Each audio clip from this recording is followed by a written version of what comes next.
Hey everyone, I'm back with a second part showing all my DC 100 page super spectaculars, which I do not have all of them. I'm about halfway there, and I know it's going to be an incredible challenge that will cost me a lot of money if I'm able to afford or buy all of them, but it'll be a lifelong journey. It'll be fun. And before we get too excited, this is a replica that DC put out in 2000. It's a wraparound cover. It would be DC number 5. Love stories of the DC 100 page super spectaculars. And I picked this up this past weekend at my local comic book store down here in Florida. Picked up a copy also for my close friend Aaron. And for now, it's going to have to do because I know this actual issue is very scarce and very expensive. I am happy to say I have all of the 100 page spectaculars in the House of Mystery run. And I really love this run of books. I mean, there's like 10, 12, 13 stories. As Shannon would say, it would keep a kid busy all day. And this is number 224. And I got this really at a good deal online. And I just moved most of my 100 pagers, the ones that are in nicer shape, I moved them to a Golden Age bag and board just because I don't like stuffing them in. I've mentioned this last time. I just don't like stuffing them in a standard size bag and board, whether it's Mylar or a poly bag, because I just think it puts undue stress on the spine. And also, there's staples here and there. So this has a lot more room. So they're all moved over to the bigger bag and board. Here's House of Mystery number 225. Great stuff. Luis Dominguez on the cover. 226. 227. Some of these, I think, like this one, I split time between here and North Georgia. And North Georgia, in Blue Ridge, Georgia, they used to have a comic shop, Mountain Man Comics, and I got several 100 pagers in the Unexpected run and the House of Mystery run from that store. Sadly, it's no longer in business. Number 228. 229. This is a really nice high grade. I mean, the spine is just about perfect. No splitting. Just square as square can be. Really nice. Like the very fine plus. Joe Kubert. Gotta love him. Number 269 of Our Army at War featuring Sergeant Rock. And one more. This goes up on my wall here. Number 275 of Our Army at War. And again, a Joe Kubert cover. Just going to put it up here. Back to this with one magic word, Shazam, number 213. It's Captain Marvel. Captain Marvel is who he is. Shazam is what he says to become Captain Marvel. That's a nice copy. This is a low-grade copy, number 14. And so I just kept it in the poly bag.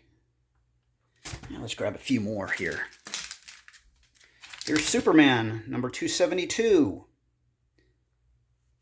Again, I know I have plenty to go to get all this. And when I'm going to Heroes Con next month, and I don't go to like a big con like that to buy as many books as I can. I'm looking to buy some nice, high-quality books. I'm hoping maybe to pick up a couple of the 100 pagers, maybe a couple of the romance titles. We'll see. This is Tarzan number 230. 231. These are all Joe Kubert on the cover, and Joe Kubert is one of my very favorite artists. And this is like a mid-grade copy. That's why it's still in the bag, in a poly bag. New bag and board there. 232. I'm sorry if there's any glare. I'm doing this on my lunch break here from work. I work from home when I'm here in Florida. Issue 233, Tarzan and the Lion Man. 234.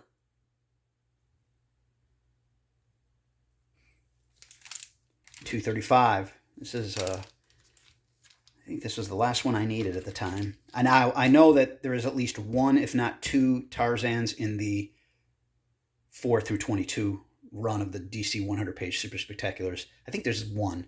I don't have it, but I do have all of these in the run itself of Tarzan, the regular run. Unexpected, I have all of these. Here, well, let's first look at this one. Number 157, I do have all the 100 pages in the Unexpected run, and I loved it because, look, first of all, there's 1, 2, 3 stories on the cover, but then it talks about 10 more sensational tales of spine-chilling suspense. And here's the last batch here. This is a well-loved copy of Unexpected number 158. Maybe I'll upgrade it one day. I just kept it in the old poly bag. 159, again, 13 stories. 160. Death of an Exorcist. Father, who changed you into that? 13 tense tales of menace and mystery. Number 161 of Unexpected. Again, several of these I bought from Mountain Man Comics in Blue Ridge, Georgia. Oh, that store was a good store. And don't know why it closed. I was very sad. Number 162. The only 100-pager in the Witching Hour run, number 38. I love this cover. I love this book, 13 Haunting Tales of Suspense. This could be an obsession book if it was a little less expensive. And, you know, hey, when I'm at Heroes Con next month, if I see an inexpensive reader copy, I'd pick it up just because I really love reading these over and over. All of these horror titles are just fun to read over and over. But I really like that cover. Love this one. And it's not a bad copy considering it's a black cover. Then I don't have all the world's finest 100 pagers, and what I do have are all mid to lower grade, and that's okay. Superman and Batman were childhood favorites. I still love them to this day. I'm all about the Bronze Age. And so this is issue number 223 with Dead Man. This is number 224, featuring the sons of Superman and Batman, which I always thought was really cool. This is a very, very well-loved copy of number 225. This is actually a pretty cool story, Bow Before Satan's Children. And my last one is this, number 226 of World's Finest. So these are all my 100 pagers. Yes, I know, got a lot more to go. And we'll put a little dent into it next month, and this is just going to be one of those lifelong quests. But anyway, I appreciate y'all watching. Thanks. Have a great day, everyone.